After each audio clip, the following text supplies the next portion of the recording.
Hi everyone, thanks for watching tonight for what will be a special edition Lakeland News broadcast. In a little bit, we'll get you the news of the day, but we start tonight with a story we've been working on for several months.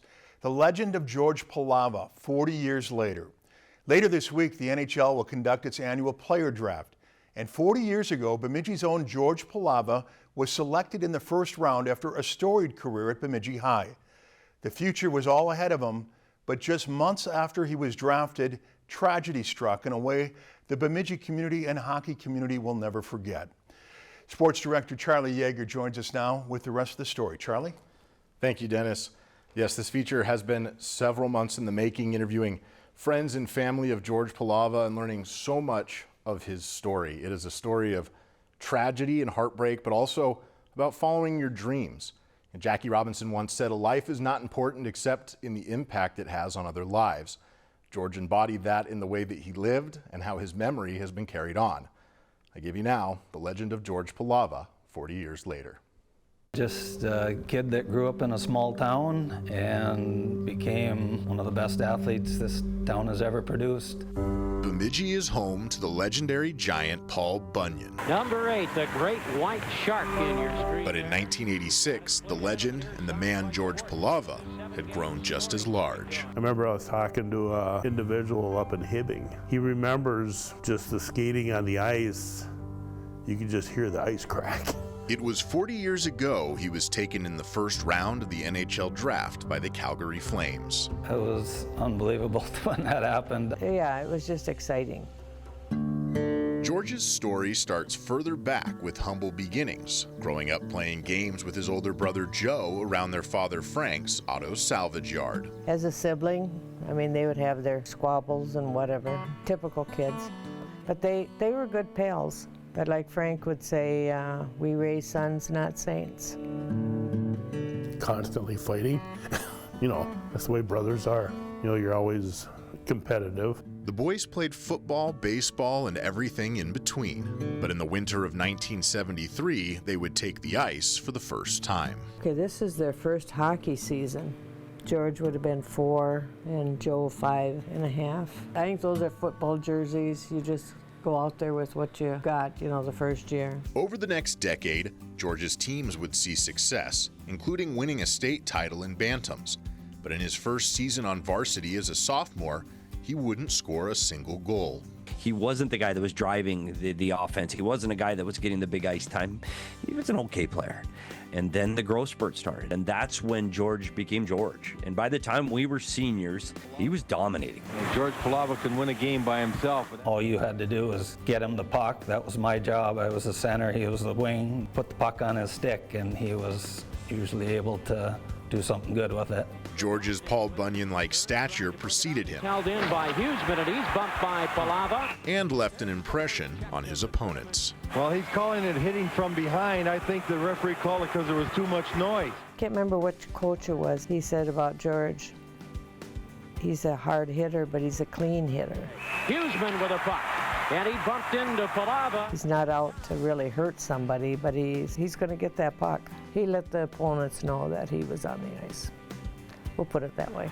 Pelawa's really throwing his weight around. He's taken 4 heavy charges. He helped lead Bemidji to the state hockey tournament his junior year in 1985, scoring 26 goals with 11 assists. But over the next 12 months, he became legendary. He became the number of points and the goals he was scoring. Now he's recruited by every Division I college team in the country. And you started to go, oh my goodness, he's going to get drafted. Not only drafted, but in the first round, a kid from Bemidji? Like it was unheard of. Back then, the Canadian kids got drafted in the first round, not Americans. George would lead the Lumberjacks back to state in 1986. Senior wing number 8, George Pelawa. The 6'3", 240-pound senior broke the school's single-season scoring record with 55 points. Was named Mr. Hockey. If you played in the NHL as a senior in high school, he would have been the biggest player in the league. After the season, George would play for various all-star and junior select teams before heading to Montreal for the NHL draft. This is the car that we went to the draft in, a $100 car, and it made it all the way out there and back. All it used was gas and oil. On June 21st, George was drafted 16th overall by the Calgary Flames. We were very happy that he was going to Calgary. It was just surreal. Coming from small town of Bemidji. It's just like a blur. I mean, what a moment to try to take it all in. You can't redo it, but you know, a lot of good memories. Things only got crazier for George that summer. He was kind of on a whirlwind tour around the world. He was over at UND moving in and working out with them some, and so we didn't see him a lot, but everybody saw him on weekends. And the weekend of Labor Day, George went home to Bemidji one last time to see his friends before his first semester at North Dakota. On Saturday, August 30th, 1986, after leaving a party, he and his brother Joe were in a drunk driving accident at the intersection of Bemidji Avenue and Glidden Road. George Pelawa died. I was the one driving the car. I found out the next day when I woke up in the hospital. We were at that same get-together that night, and I stayed at a friend's house. I got a ride home in the morning. As soon as we parked, my mom came out of the door and she was crying. And I knew something was not good, and she told me. And it was tough to take. I just laid in my bed for 2 or 3 hours and cried. That's all I could do. Yeah, just disbelief that something like that would happen, or something like that could happen. How long did it take you to process that? I think I still am. After the tragedy, George's friends and teammates rallied to support each other and the Pelawa family. A lot of times you just wanted to just stay home, you know, be in your own little world. It's hard, but I knew we had a lot of support here. And we still do. A lot of good people in this town. Together, Bemidji mourned the loss of one of their own. Many of us here today think that a potential star has been lost, and yet we in Bemidji know better than that. He's been our shining star for several years.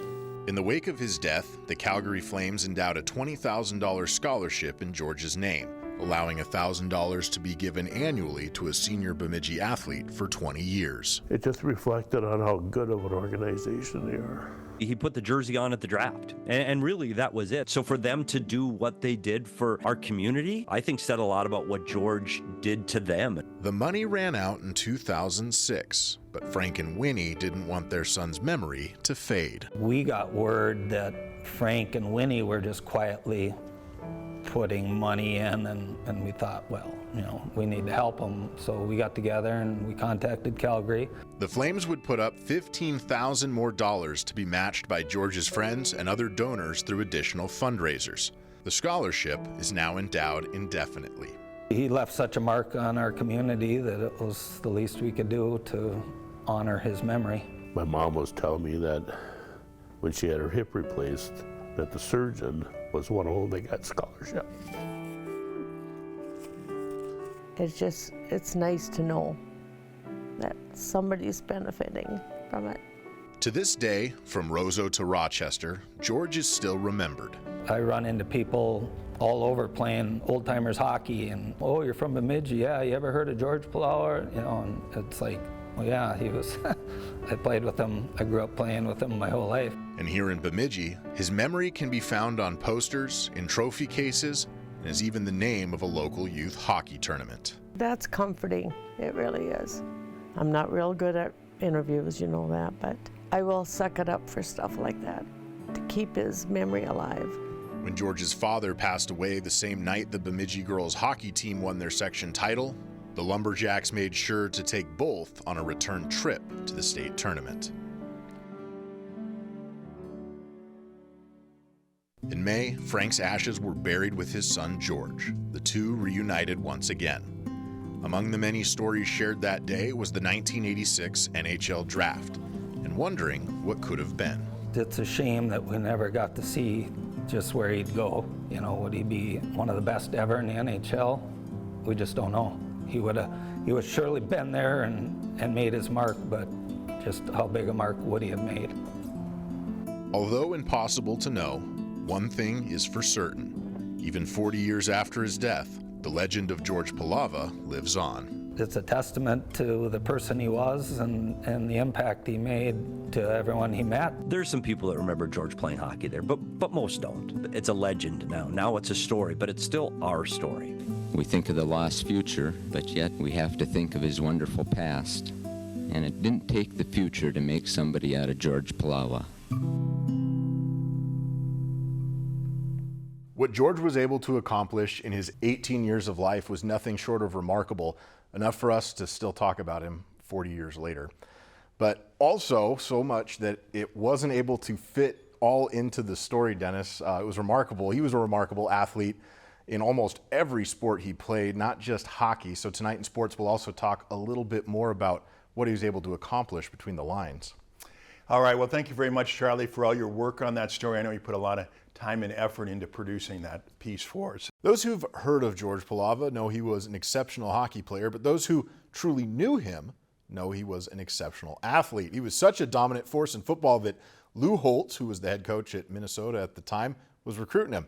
And he was so good at baseball, the Twin Scouts came up to Bemidji to watch him play and considered drafting him. But it was hockey that he loved, and that is where he is best known. So here's some of what he accomplished while playing. For Bemidji, he broke the all-time scoring record his senior year with 55 points. But that top line of him, Jason Meyer, and Rob Sauer, all pictured there, broke the record for most points by a line with 121. After the 1986 state tournament and winning the Mr. Hockey Award, George played for the North in the Maroon Gold All-Star Game. He played for Herb Brooks in the Minnesota Junior Select and would win a national title with that team in New England. And then after the draft, he would travel to Houston to play in the U.S. Olympic Festival. He'd win a gold medal there with the North team.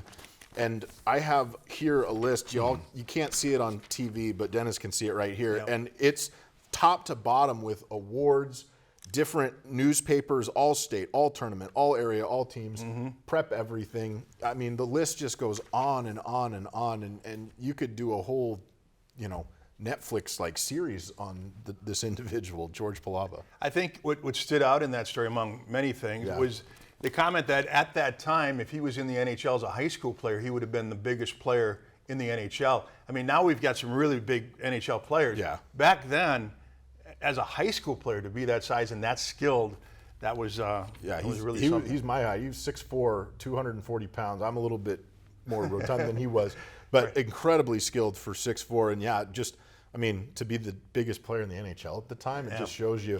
And like I said, football, they said you could hear him hit a guy and you could hear it across the way. So it's just unbelievable, unbelievable what he was able to do. Sports on Lakeland News is sponsored in part by Paul Bunyan Communications, powered by the GigaZone, one of the largest all-fiber optic gigabit networks in the country with internet speeds up to 10 gig. Lakeland News is a nonprofit news organization. Donate to Lakeland PBS today to support your local news team.